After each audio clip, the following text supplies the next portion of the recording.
소금의 나트륨보다 지금 뭐가 더 많아요? 이죠. 이게 어떤 그림이죠? 옆에 보시면 수박이 하나가 있어요. 보통 수박을 물이라고 부르는 사람이 있을까요? 가끔 있죠. 야, 수박은 물 같아. 먹어봐야 뭐 소변을 다 빠져나가. 이런 말은 하지만 그렇다고 수박을 진짜 물이라고 이해하는 사람은 없어요. 그죠? 물이 많은 거죠.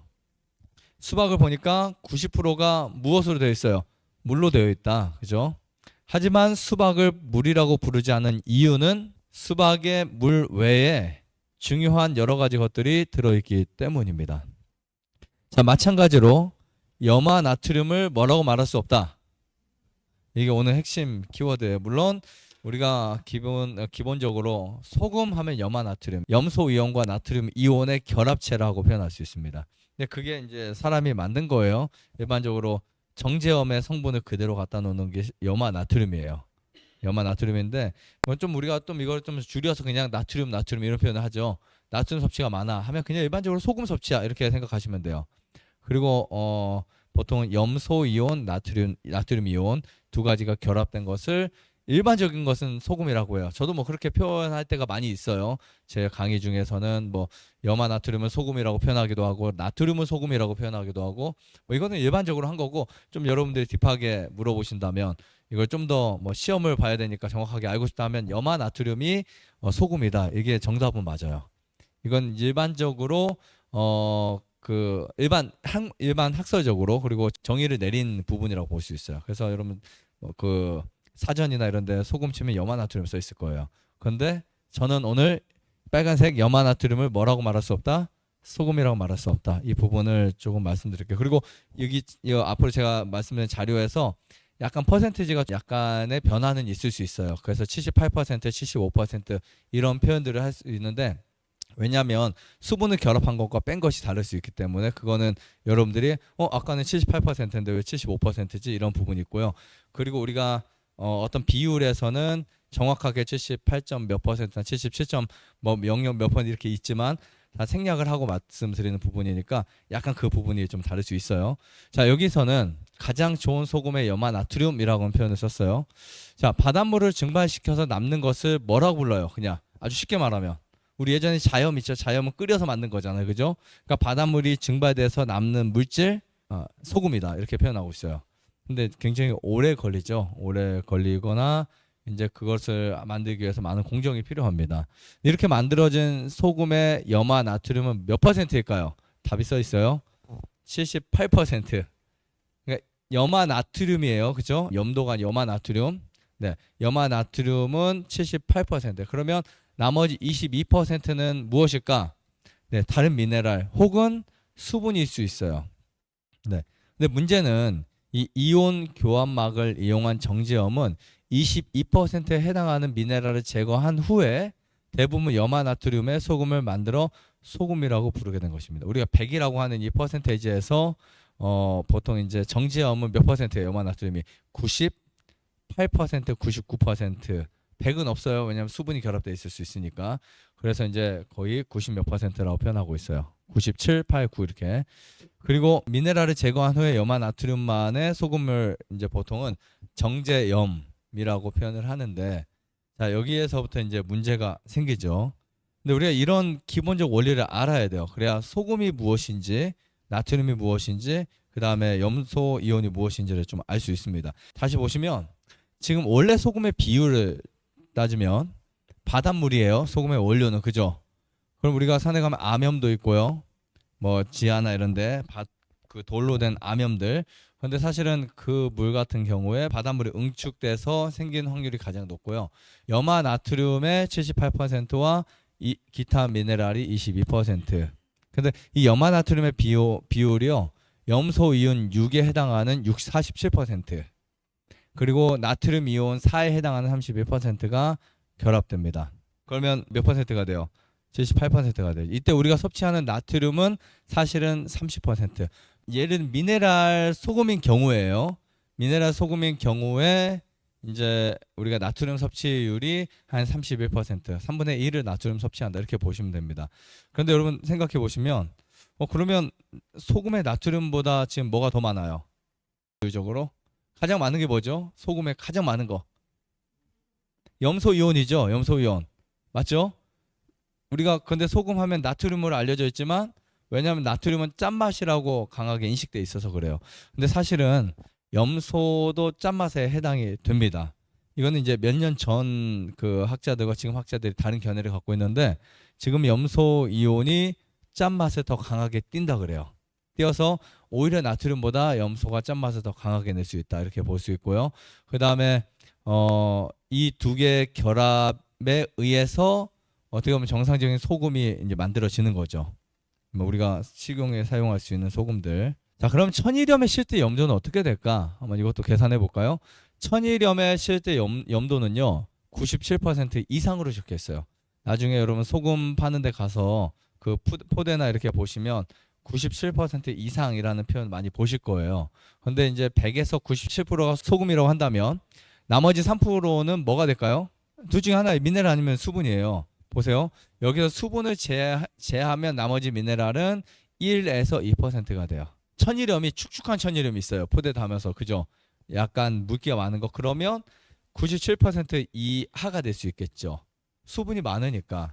지금은 이제 나트륨의 퍼센테이지를 말하는 게 아니고 염도를 말하는 거예요. 지금 염도를 말할 땐 수분이 결합되어 있기 때문에 아까 말씀드린 나트륨, 염화 나트륨의 78%가 다릅니다. 그리고 이제 수분이 함유량에 따라서 염도는 더 늘어날 수도 있고 줄어들 수 있어요. 그러면 여러분들이 드시는 일반 그 정제염은 수분이 적잖아요. 그러니까 염도는 더 셀 수밖에 없어요. 반대로 천일염은 수분이 많아야 적어요. 약간 많으면 염도가 떨어질 수밖에 없어요. 다시 말하면 우리가 저염도라고 하는 말은 두 가지에서 쓸 수 있어요. 첫 번째는 수분이 많을 때. 근데 이거는 뭐 의미가 없어요. 수분 증발하면 끝이에요. 두 번째는 다른 미네랄이 많을 때. 짠맛을 띠는 염분이 아니고 다른 게 많을 때 저염이라는 말을 쓸 수 있어요. 근데 이것은 항상 상대성이 있어요. 어떤 거 대비, 그죠?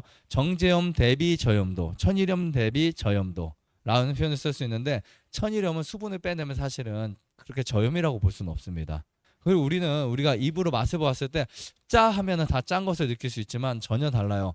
그러니까 우리 맛으로 느끼는 입으로 느껴질 때 짜고 안 짜고가 아니고 염도는 그냥 정해져 있는 숫자예요. 여러분 느낌으로는 내가 예전에 작년에 방태한 미네랄 소금 사 먹었는데 그때는 더 짰는데 이번 더 짜지? 이거는 여러분들 입의 문제지 소금의 문제가 아니에요. 정관 수치를 갖고 있으니까요. 그래서 흔히 가끔 고객분들이 소금이 달라졌다. 근데 염도 기준 측정해 보면 똑같거든요. 전혀 달라지지 않았어요. 자, 즉 우리가 천일염을 사 먹을 때 어떤 기대값을 갖고 있죠? 미네랄이 풍부한 소금, 맞죠? 그런데 천일염을 우리가 미네랄 많다고 생각하는데 결국 여기는 1%밖에 없다는 거예요. 퍼센트에 짜졌을 때 엄청 적은 거예요. 아시겠죠? 물론 없는 건 아니에요. 근데 보통 생각은 야 천일염 미네랄 많아. 그렇게 생각해 안 해요. 보통 사람들은 천일염을 바닷물이라고 다 생각해요. 천일염을 그냥 바닷물을 그대로 말린 거라고 생각해요. 전혀 안 그렇습니다. 다 빼버려요. 간수 빼버려요. 모든 거 다 빼버리고 뭐만 남겨놔요? 대부분 아니 우리가 정제염의 원료가 천일염이잖아요. 거기서 또 미네랄 더 제거하는 거예요. 정제염은 없습니다. 마그네슘도 없고요. 다 없어요. 아예 없어요. 그냥 만든 거예요. 만들었다기보다는 다 분리시키는 거예요. 이온 교환 작용을 통해서 분리를 다 시켜버렸어요. 정제를 해버립니다. 그래서 정제염 소금 자체는 뭐 어떤 뭐 소금들은 표백하기도 하고 뭔가를 넣어서 만든다고 하는데 제가 안 봐서 모르겠고 아무튼 중요한 것은 정제했다는 말은 무엇을 넣었다는 것만이 아니라 뺐다는 것도 정제예요. 우리가 곡식을 도정할 때 먹을 수 없는 것과 먹을 수 있는 게 있잖아요. 쌀 같은 경우도 껍질은 먹을 수 없어요. 먹으면 위 다 깎여내립니다. 그런데 이제 왕개를 벗기고 현미를 먹으면 되는데 거기에서 도정을 한다. 즉 정제를 할수록 어떤 게 생길까요? 정제를 할수록 이제 가공이 되는 거예요. 그것도 가공이라고 표현할 수 있어요. 그래서 가공소금이라는 말은 즉 어떤 말일까요? 가공소금이라는 말은 즉 우리가 생각하는 기대값 그 미네랄이 별로 없다. 거의 없다. 물론 나트륨도 미네랄이고 염소 이온도 미네랄이에요. 하지만 제가 말하는 것은 우리가 짠맛을 내는 것 외에는 그게 없다라고 보시면 될 것 같습니다. 그러니까 천일염이 만들어진 과정들을 보면 물을 끓여다가 저수지 같이 이렇게 담수를 해요. 큰 곳에 담수를 해가지고 여러 차례 옮깁니다. 옮기면서 증발되는 위에 있는 것만 계속 옮겨요. 왜냐면 미네랄은요 무거워요. 밑에 계속 쌓이죠. 그리고 계속 옮기면서 이제 나머지 미네랄들이 사실은 제거가 되거나 다 갖고 오지 못하고 빼버립니다. 그리고 실제로 나중에 간수 같은 거 있잖아요. 쌓아놓으면 물 다 흐르잖아요. 간수가 사실 마그네슘이거든요. 그래서 우리가 생각하는 이 천일염도 생각보다 미네랄이 많지 않다. 생각보다. 그러면 죽염도 뭘로 만들어요? 천일염으로 만들어요. 죽염 바닷물로 안 만들어요. 네, 정제염으로 안 만들어요. 소금으로 만들어요. 천일염으로. 그 우리 그 굵은 소금 있죠? 그거를 대나무에다가 이렇게 다지면서 만들어요. 그럼 기본적으로 천일염의 미네랄이 1%, 2%라고 한다면 죽염도 역시 마찬가지겠죠. 근데 죽염 같은 경우는 우리가 이제 그 환원 그 실험을 해보면 일반 천일염보다 훨씬 잘 돼요. 왜 그런지를 봤더니 나중에 그 재 있죠, 재. 재가 알칼리거든요. 그러니까 산성인 물을 알칼리로 바꿀 수 있어요. 마치 숯이라든지 누룽지라든지 그 다음에 탄 물질들 있죠. 그런 것들은 환원시킬 수 있다라고 볼 수 있습니다. 염화 나트륨 때문에 그런 건 아니에요. 이번엔 천일염 말고 미네랄 소금의 염도를 볼게요. 왜 저염도인지. 아까 우리 그 일반 소금에 염화 나트륨이 소금의 몇 퍼센트라 했죠? 78. 근데 이 저염도가 되려면 이제 수분이 좀 더 빠져야 되겠죠. 그죠? 사실은 우리가 수분이 줄어들수록 이 미네랄 함량이 더 높아질 수밖에 없어요. 나트륨이든 그 어떤 것이든. 그런데 보세요. 미네랄 소금의 염도는 75%. 그럼 나머지 25%는 둘 중에 하나의 수분과 또 역시 미네랄인데 여기에 수분 함량이 많아지면 염도가 더 줄어들 수도 있고요. 근데 사실은 나중에 우리가 입맛엔 줄어들 수 있지만 실제는 어떻게 된 거예요? 실제는 높아진 거예요. 수분 함량이 높아지면. 그리고 이제 반대로 수분 함량이 0.03%이기 때문에 이론적으로 우리 미네랄 소금 저희가 사용하고 있는 소금은 24.94 정확하게 24.94 정도 됩니다. 여기에는 오차 범위는 0. 몇 정도 될 수는 있어요. 근데 이게 염화 나트륨 외에 다른 미네랄이 존재한다라고 볼 수 있어요. 바닷물의 경우에 염도가 78%만 수분이 증발하며 미네랄 함량이 늘어나게 됩니다. 그래서 여러분들이 미네랄 소금 같은 경우 이렇게 많은 미네랄이 들어있다라는 거 인식하셨으면 좋겠고요. 우리가 저염도 하는 말은 사람이 염도를 뭔가 희석을 해야 되는데 그 염도 희석을 수분에 할 것이냐 아니면 다른 미네랄에 할 것이냐 이 차이가 굉장히 중요하다라고 볼 수 있습니다. 말 그대로 우리가 소금물을 타면 액을 그냥 소금 자체를 먹는 것보다 소금에 수분이 1%, 2%, 3% 들어갈수록 염도는 떨어질 수밖에 없어요. 맞죠? 소금을 그냥 먹는 것보다 소금을 물에 탈수록 염도는 차이가 나요. 그런데 결과값은 똑같아져요. 어차피 수분은 우리가 다 제거해지면 똑같습니다. 하지만 수분으로 결합된 것이 아니라 다른 미네랄의 결합이 된다면 우리는 저염을 만들 수 있다라고 볼 수 있어요. 무슨 말인지 아시겠죠? 네. 이렇게 해서 저염도가 될 수 있고요. 좋아요, 구독, 안내자도 눌러주세요. 눌러주세요.